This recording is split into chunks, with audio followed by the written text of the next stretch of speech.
Hey everyone, welcome back to the English Leap podcast, your podcast for easy English conversation, real daily life talk, and simple listening practice. I'm Jake. And I'm Anna. So Jake, who's your oldest friend? Someone you've known for the longest time? Oh, that's easy, actually. A friend from primary school. We've known each other almost 25 years now. Wow, that's such a long friendship. Do you still talk regularly? We do, actually. Even though we live in different cities now, we still message often and try to meet up at least once or twice a year. That's really lovely, honestly. Friendships like that feel pretty rare and special. Right, and that's actually a perfect way into today's topic. Today we're talking about friendship, how to talk about friends and friendship in English, useful vocabulary, common expressions, and simple ways to describe your own friendships naturally. This is such a warm, relatable topic because friendship is honestly one of the most universal human experiences. Everyone has stories, feelings, and memories connected to their friends. Right, and for English learners, having the right vocabulary to describe these relationships makes such a big difference, whether you're chatting casually or having a deeper, more meaningful conversation. Exactly. So today we'll cover everything from describing different types of friendships to talking about how friendships form, change, and sometimes fade, all with practical, everyday English. And honestly, thinking about my own friend earlier already put me in such a warm, nostalgic mood for this episode. Me too. I think we should send a message to a few old friends after we finish recording today. Deal. Before we start, quick reminder, if you enjoy this episode, please like, subscribe, and share it with a friend, maybe even the one you'll be thinking about during this episode. And tell us in the comments who's your longest friendship and how did you meet? That's great writing practice too. Okay, let's get into it. Let's start by talking about different types of friendships, since not all friendships look or feel the same. Right, there's such a wide range from close, lifelong friends to casual acquaintances you enjoy chatting with occasionally.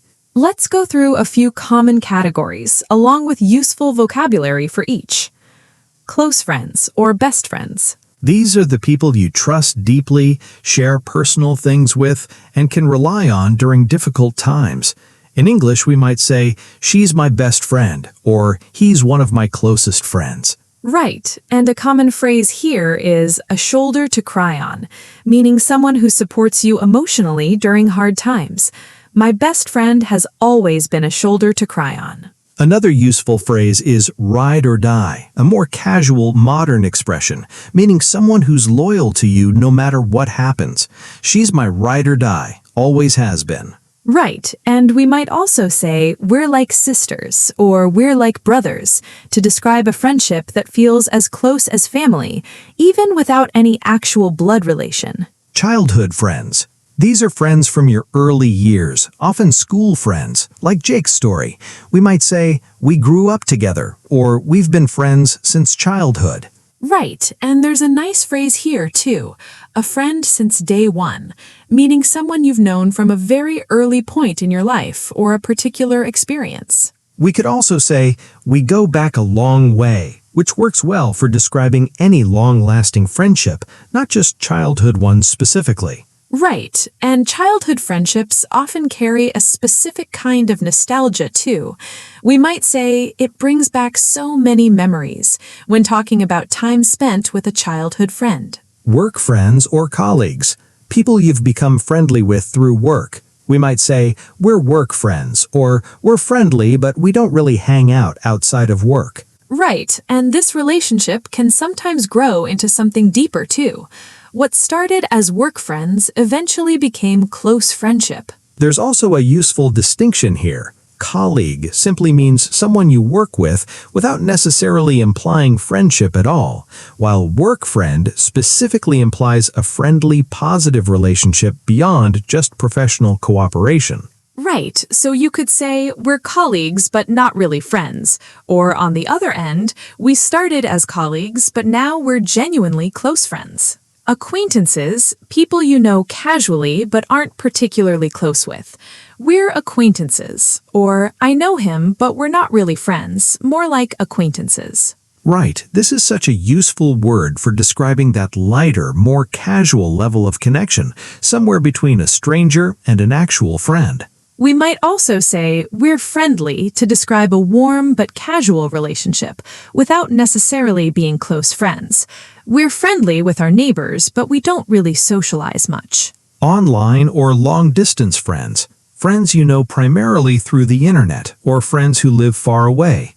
We're online friends, but we've never actually met in person. Or we're long-distance friends now, since she moved abroad. Right, and these types of friendships have become so much more common and normal in recent years too. There's also a nice phrase for this. We keep in touch, meaning you continue communicating regularly, despite the distance. We live in different countries now, but we still keep in touch every week. Right, and even though these friendships happen mostly through screens, they can be just as genuine and meaningful as in-person ones, which is honestly a beautiful thing about modern connection. I think it's worth noting too, most friendships don't neatly fit into just one category either. A childhood friend might also become a work friend later, or an online friend might eventually become a close in-person friend after finally meeting up. Right, these categories are more like helpful starting points for vocabulary, rather than strict, permanent labels. Real friendships often shift and blend between these types naturally over time. Jake, tell us more about that childhood friend you mentioned earlier. How did that friendship actually begin? Sure, we actually met on the first day of primary school, both a little nervous, and we ended up sitting next to each other completely by chance. That's such a classic way childhood friendships often start, pure chance. Exactly. And honestly, I don't even remember exactly what brought us together at first. Just shared nervousness, I think. And somehow that turned into a genuine friendship that's lasted decades. Have there been periods where the friendship felt distant, or was it always consistently close? Honestly, there were definitely periods, especially after university, when we lived in different places and didn't talk as often. There was maybe a year or two where we barely spoke. That's such a common experience, too. Friendships naturally going through quieter periods. Right, but what I really appreciate about this specific friendship is that even after quiet periods, whenever we reconnect, it feels completely natural, like no time has passed at all. That's such a lovely way to describe a strong, lasting friendship, like no time has passed at all. Exactly, and I think that's honestly one of the clearest signs of a truly close friendship, the ability to pick things back up easily, even after a gap. Do you remember a specific moment that reminded you how strong this particular friendship really was? Actually, yes. A few years ago, I went through a really difficult period, and even though we hadn't talked in a while at that point, he somehow reached out at exactly the right moment, just a simple message asking how I was doing. That's such a meaningful coincidence. Or maybe not entirely a coincidence.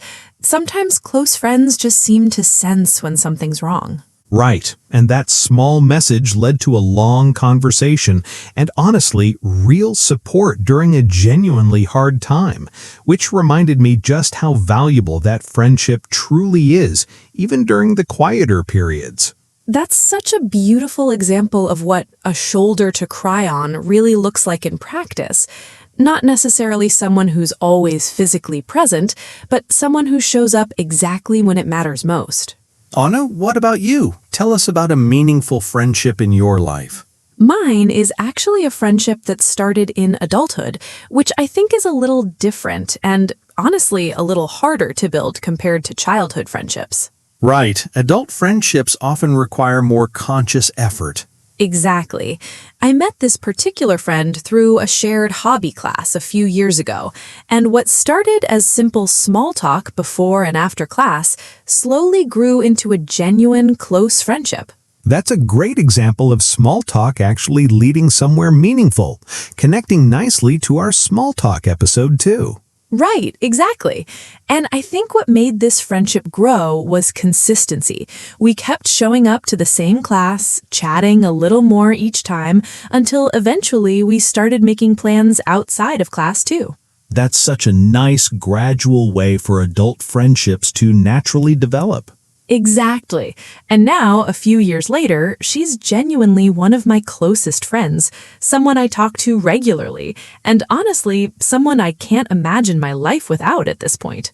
That's such a beautiful example of how friendships, even ones that start small and casual, can grow into something really significant with time and consistency. I also think it helped that we were both a little vulnerable early on, sharing small personal things during breaks.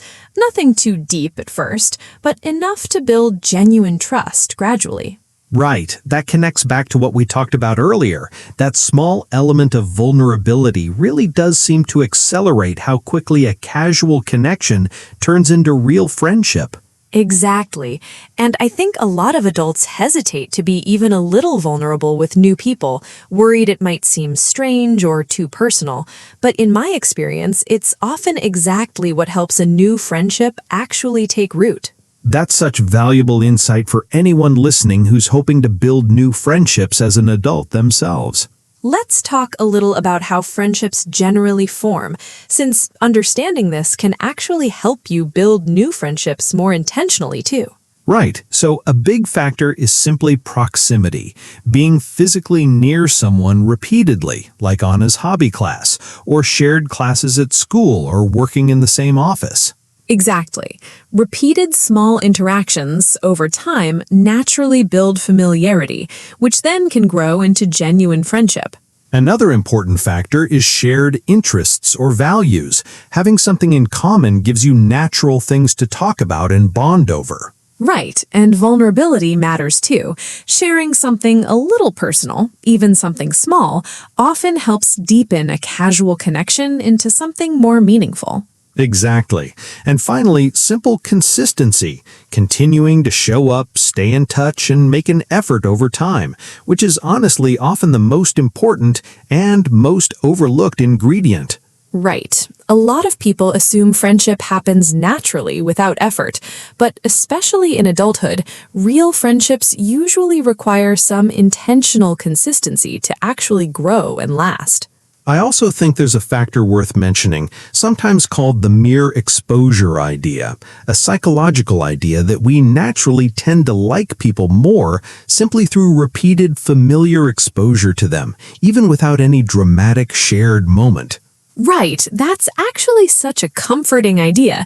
It means you don't need one big, impressive interaction to build a friendship. You just need enough small, repeated interactions over time. Exactly, and that's really why regularly showing up to the same class, the same workplace, or the same group activity tends to naturally build friendships, even without any conscious, deliberate effort at first. I also want to briefly mention that friendship norms, how quickly people become close, how often friends see each other, even how friendship is expressed verbally, can vary quite a bit across different cultures. Right. In some cultures, friendships tend to form quickly and warmly, with frequent casual social contact expected. In others, friendships might form more slowly, but often run very deep and last for life once established. Exactly. And this is worth keeping in mind, especially for our international listeners, since what feels normal for friendship pace and expression can differ quite a bit depending on where you're from or where you currently live. Right, so if you're navigating friendships in a new cultural environment, it's helpful to stay a little flexible and open rather than assuming your own cultural norms around friendship apply universally everywhere. Exactly. And honestly, this kind of cultural curiosity itself can become a lovely topic of conversation with new friends, too. How do people usually make friends where you're from is such an interesting, connecting question to ask. Let's go through some specific practical phrases for talking about friendship in English, describing how you met. We met at university, or we met through mutual friends, or we met online, actually, through a hobby group. Right, and a nice phrase here is hit it off, meaning to immediately get along well with someone. We met at a party and just hit it off right away. Right, let's act out a quick example. So how did you two meet? Actually, through mutual friends at a birthday party a few years ago. We just hit it off immediately, and we've been close ever since. Right, that's a natural, complete way to answer a common question about a friendship's origin. Describing closeness. We're really close, or she's like family to me, or we tell each other everything. Right, and another common phrase, we go way back, meaning you've known each other for a very long time. Me and Jake go way back, all the way to primary school. For example, you two seem really close. We are, honestly. We go way back, and we tell each other pretty much everything. Right, simple, warm, and honest. Exactly the tone you want when describing a close friendship. Describing support. He's always there for me, or she really has my back, meaning she supports and defends you, or we support each other through everything.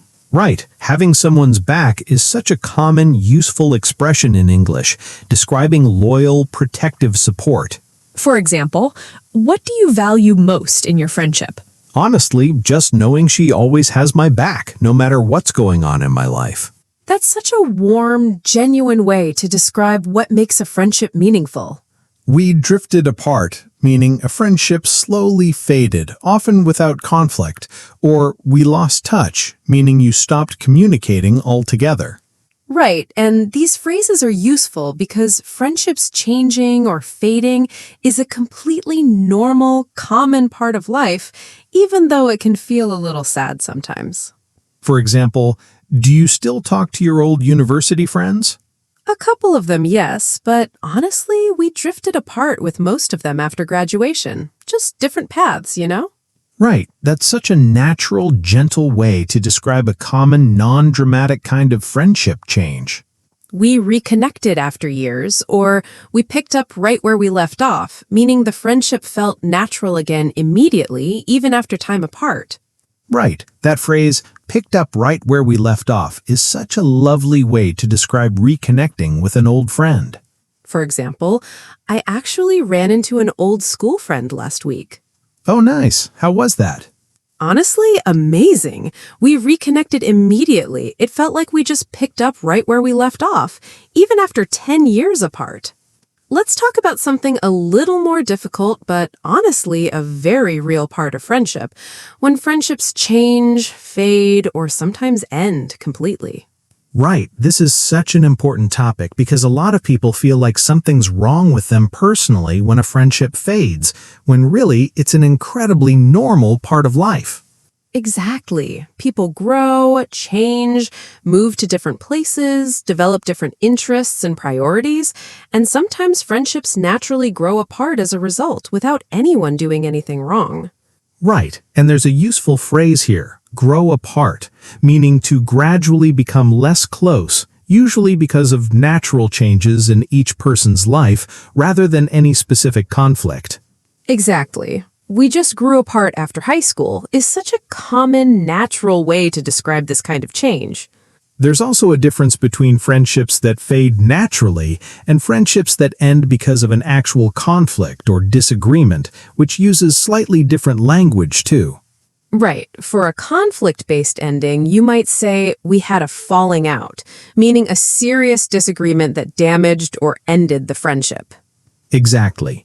They had a falling out over money and haven't spoken since, is a common way to describe that kind of situation.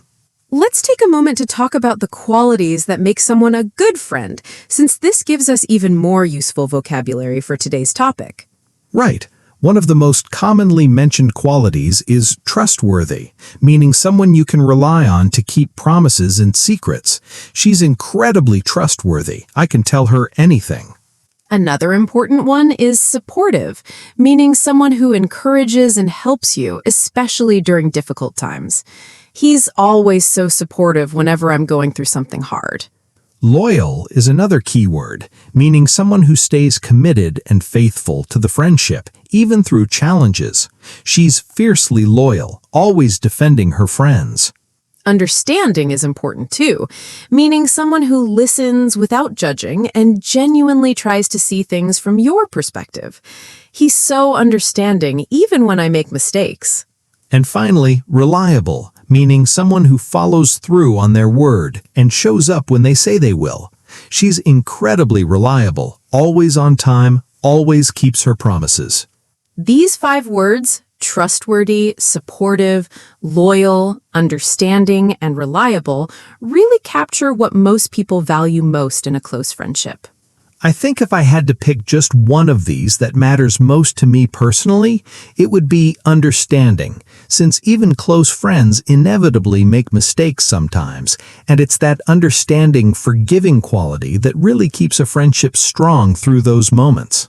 That's such a thoughtful choice. For me, I think it's reliable. Simply knowing someone will genuinely follow through, especially during hard times, feels like such a stabilizing quality in a friendship. Let's flip the perspective a little here too, talking not just about what makes a good friend, but how to actively be one and how to describe that in English.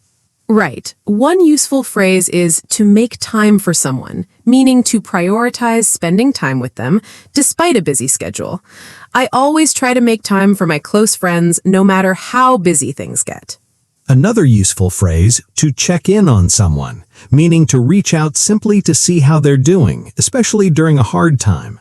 I try to check in on my friends regularly, even with just a quick message. We also use to be a good listener, meaning to genuinely pay attention and support someone when they're talking, rather than just waiting for your turn to speak. Right, and to celebrate someone's success, meaning genuinely feeling happy for a friend's achievements without jealousy, connects nicely to our comparison episode too. Exactly.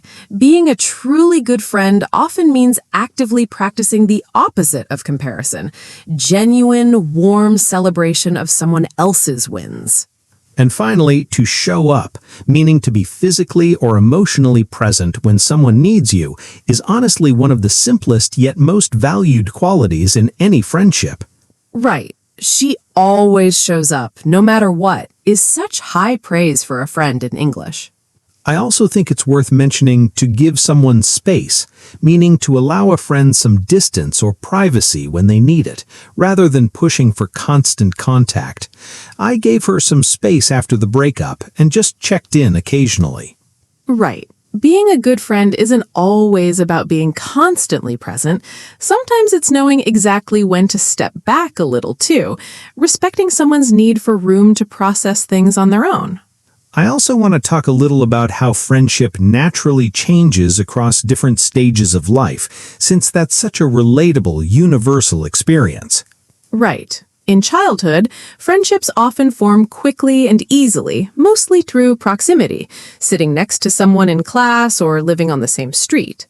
In the teenage years, friendships often become more emotionally intense, tied closely to identity and belonging. We might say we were inseparable in high school. In young adulthood, especially university, friendships often form around shared experiences and independence, living away from family for the first time, navigating new responsibilities together.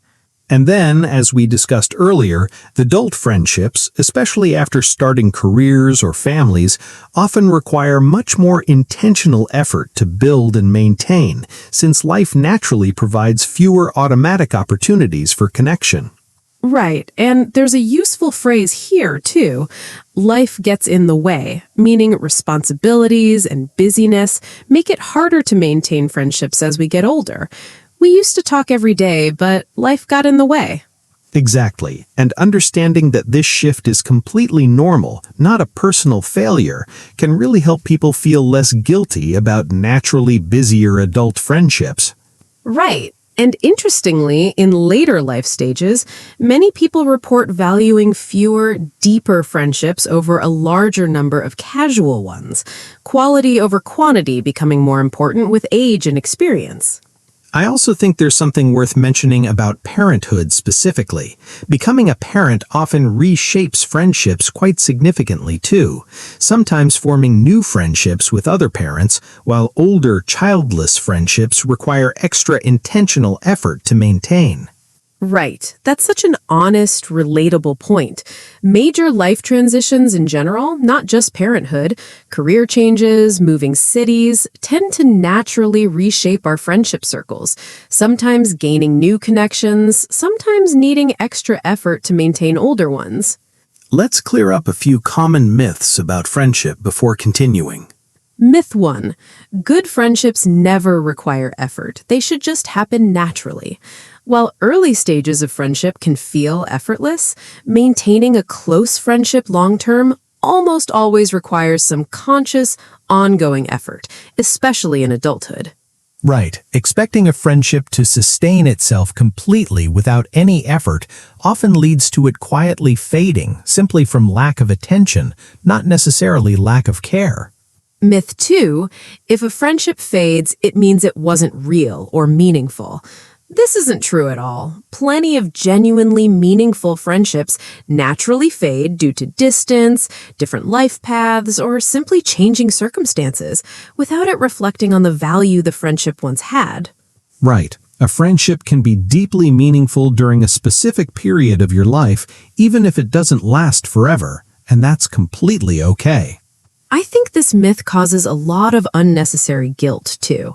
People sometimes feel like they failed a friendship simply because it naturally faded, when really, fading is often just a normal, gentle transition, not a failure on anyone's part.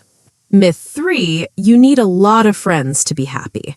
Actually, research consistently shows that having a few deep, quality friendships tends to matter far more for happiness and well-being than having a large number of casual ones. Right. Quality really does seem to matter more than quantity when it comes to real friendship satisfaction. We received a really touching message from a listener that connects beautifully to today's topic. Oh, tell us. She said she moved to a new country a few years ago and initially struggled a lot with loneliness, missing her old friends deeply. That sounds like such a difficult transition, especially combined with adjusting to a completely new environment. Right, and she said the turning point was joining a small local group based on a hobby she genuinely enjoyed, similar to my own story, actually. That's such a great practical example of intentionally creating opportunities for new friendships to form. Exactly, and she said slowly, through consistent attendance and small, genuine conversations, she built a small, meaningful group of new friends in her new home, without ever forgetting or replacing her original friendships back home. That's such a hopeful, encouraging story, especially for anyone listening who might be in a similar situation right now, adjusting to a new place, feeling far from familiar friendships. Right, and she specifically mentioned that practicing small talk and English, exactly what we discussed in a previous episode, was actually a huge part of how those early friendships began. We also received a second story from a listener who experienced a falling out with a longtime friend and wanted to share how they eventually worked through it.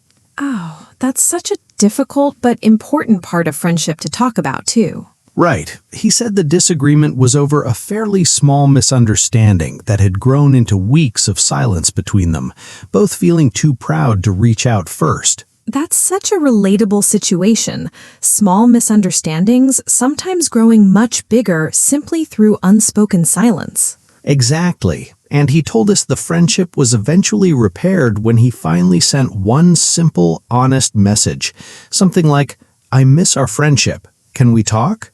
That's such a brave, simple first step. Right. And he said that one small message led to an honest conversation, clearing up the original misunderstanding completely. And honestly, he said the friendship became even stronger afterward, having survived and worked through that difficult period together. That's such a hopeful reminder that not every falling out has to be permanent. Sometimes one small, honest step can repair even a seriously strained friendship. Let's build on that story with a few useful phrases specifically for repairing or working through friendship difficulties. Right, to clear the air, meaning to have an honest conversation that resolves misunderstanding or tension. We finally cleared the air after weeks of awkwardness. To make amends, meaning to take action to fix a mistake or repair a damaged relationship. He apologized and tried to make amends after the argument. To bury the hatchet, an idiom meaning to end a conflict and agree to move forward peacefully. After years of not speaking, they finally decided to bury the hatchet. And to patch things up, meaning to resolve a disagreement and restore a relationship to a good state. We had a rough patch, but we managed to patch things up. These phrases are honestly so useful because conflict is a completely normal part of any close, long-term relationship, including friendship. And knowing how to talk about repairing it is just as important as knowing how to talk about closeness itself. I also want to cover something a little warmer. Useful phrases for expressing genuine gratitude towards your friends, since this is such a meaningful part of maintaining close relationships. Right. Simple phrases like, I don't know what I'd do without you, or I'm so grateful to have you in my life, express deep appreciation in a natural, heartfelt way. Another lovely one, you mean the world to me. A slightly stronger, more emotional way to express how much someone matters to you. We could also say, thank you for always being there, a simple, direct way to acknowledge someone's consistent support over time. And for a lighter, more casual tone, something like, I really appreciate you, works well too, warm but not overly formal or intense. Right. Expressing gratitude doesn't need to happen only on special occasions either. A simple, spontaneous message saying, just wanted you to know I appreciate you, can genuinely brighten a friend's whole day. That's such a lovely, practical suggestion. Small expressions of gratitude said regularly often matter more than big, occasional gestures. We got a thoughtful question. How do I make new friends as an adult? It feels so much harder than it did when I was younger. Such a common, honest question. And you're right, it genuinely is harder, mostly because life as an adult doesn't naturally create as many repeated, built-in social opportunities the way school did. Right, so the solution is often intentionally creating those opportunities yourself, joining clubs, classes, or groups based on genuine interests, similar to both of our stories today. Exactly, and it also helps to be a little patient. Adult friendships often take longer to develop compared to childhood ones, simply because life is busier and trust naturally builds more slowly. Right, and remember our small steps episode too. You don't need to build a whole new friend group overnight. Just one small, consistent connection is a great, realistic place to start. We also got a follow-up question. What if I'm naturally shy and starting conversations with new people feels really difficult? That's such an honest, common concern, and it connects nicely back to our small talk episode too. Remember, small talk doesn't need to be clever or impressive, just simple and warm. Right, and for shy people specifically, joining a structured activity, a class, a club, a regular group can actually make things easier, since the shared activity itself naturally provides something to talk about without needing to create conversation completely from nothing. Exactly. And it's also worth remembering plenty of genuinely close friendships started with one person being a little braver than usual, just for one small moment, one small hello, one small question. Right, and that one small, brave moment is honestly all it takes to potentially begin a friendship that could last for years, even decades, the way both of our stories did today. Let's review a few useful words and phrases from today's episode. First, acquaintance, meaning someone you know casually but aren't particularly close with. For example, he's more of an acquaintance than a close friend. Next, to hit it off, meaning to immediately get along well with someone. For example, we met at a conference and just hit it off. We also used the phrase to grow apart, meaning to gradually become less close over time, usually without conflict. For example, we were close in school, but we grew apart after graduation. And finally, to have someone's back, meaning to support and defend someone loyally. For example, no matter what happens, I know she has my back. One more useful phrase, to clear the air, meaning to have an honest conversation that resolves tension or misunderstanding. For example, we finally cleared the air after that small disagreement. And trustworthy, meaning reliable and deserving of trust. For example, she's one of the most trustworthy people I know. Try using one or two of these words today, maybe describing a friend who matters to you. We met in university and instantly hit it off. She's been my best friend since childhood. We lost touch for a while, but we recently reconnected. He's always there for me, no matter what. We grew apart over the years, but I still think of her fondly. Let's also try a couple of slightly longer sentences. I sent a simple message to reconnect, and it turned out amazing. She's always so supportive, no matter what I'm going through. We had a small disagreement, but we cleared the air and moved forward. Try saying one of these sentences out loud today, maybe describing your own friendship. We talked about different types of friendships: close friends, childhood friends, work friends, acquaintances, and online friends. We shared our own stories, my decades-long childhood friendship and Anna's adult friendship that grew from a shared hobby class. We discussed how friendships naturally form through proximity, shared interests, vulnerability, and consistency. We covered useful phrases for describing how you met, closeness, support, distance, and reconnecting with old friends. We talked about when friendships change or end and useful vocabulary for describing that naturally. And we shared a wonderful listener story about building new friendships after moving to a new country. We also covered qualities of a good friend, how to actively be a good friend, friendship across different life stages, common myths about friendship, vocabulary for repairing friendships, and expressing gratitude towards friends. Before we close, one last small tip. Today, or sometime this week, send one small, genuine message to a friend, telling them something simple like, "I appreciate you," or "thinking of you." Right. It doesn't need to be a long, formal message. Even a short, warm sentence can genuinely brighten someone's day and strengthen a friendship a little more. And if you've been thinking about reconnecting with an old friend you've lost touch with, maybe today's the day to send that first small message too. Next time, we're going to talk about something closely related: how to disagree politely in English. Useful phrases for expressing a different opinion without damaging a relationship. That pairs really nicely with today's episode too, since healthy disagreement is honestly part of maintaining strong, honest friendships over time. We're really looking forward to that one. If you enjoyed this episode, like, subscribe, and tell us in the comments who's a friend you're grateful for, and how did you meet? Thanks for listening, everyone. We'll see you in the next episode. Bye! Bye!